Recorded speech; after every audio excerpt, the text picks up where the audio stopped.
বিসমিল্লাহির রহমানির রহিম। প্রিয় দেশবাসী, আমি আপনাদের প্রতি শ্রদ্ধা ও ভালোবাসা দিয়ে আমি মহামান্য রাষ্ট্রপতি পদে দাঁড়াইছি। আপনারা দেশের ও দেশকে স্বয়ংসম্পূর্ণভাবে রাষ্ট্র কাঠামো মেরামতে প্রধানমন্ত্রী তারেক রহমানের ভালোবাসায় একাত্মবদ্ধ হয়ে দেশ ও জাতিকে নতুন রাষ্ট্রপতি হিসাবে আপনাদের সংবিধান রচনা করে দেশকে স্বয়ংসম্পূর্ণ করার জন্য আমি আপনাদের সাহায্য কামনা করছি। এবং আমি প্রথমে চেয়ারম্যানে দাঁড়াইছিলাম, এমপি 2বার দাঁড়াইছি, এবার মহামান্য রাষ্ট্রপতির দাঁড়াইছি এবং মুক্তিযোদ্ধা বিষয়ক মন্ত্রণালয় মন্ত্রী পরিষদের চেয়ারম্যান হিসাবে আজ 6.5 বছরের ঊর্ধ্বে আমি দায়িত্ব পালন করছি।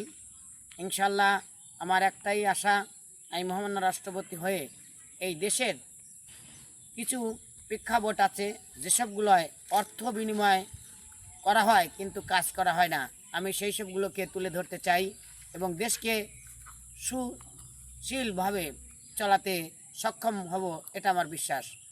আমি সমগ্র বাংলাদেশের জনগণের প্রতি ও জাতীয় সংসদের সদস্যবৃন্দকে বলতে চাই, আপনারা আমাকে আপনার মূল্যবান ভোটটি দিয়ে জাতীয় সংসদে রাষ্ট্রপতির দায়িত্ব গ্রহণের জন্য আপনাদের কৃতজ্ঞতা প্রকাশ করছি।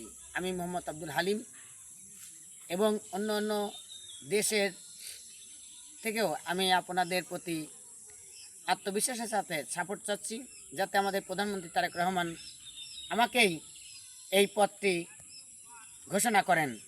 আমি এই ঘোষণার আশায় আপনাদের কাছে সবাই, বিশ্বের যেখানে আছেন সবাই আমার জন্য দোয়া করবেন এবং পাশে থাকবেন। আসসালামু আলাইকুম। আমি মোহাম্মদ আব্দুল হালিম, মহামান্য রাষ্ট্রপতি পদে সাতিয়া নন্দনপুর পাবনা থেকে আপনাদের দোয়া ও সহযোগিতা কামনা করছি। আসসালামু আলাইকুম। আপনারা সবাই ভালো থাকবেন।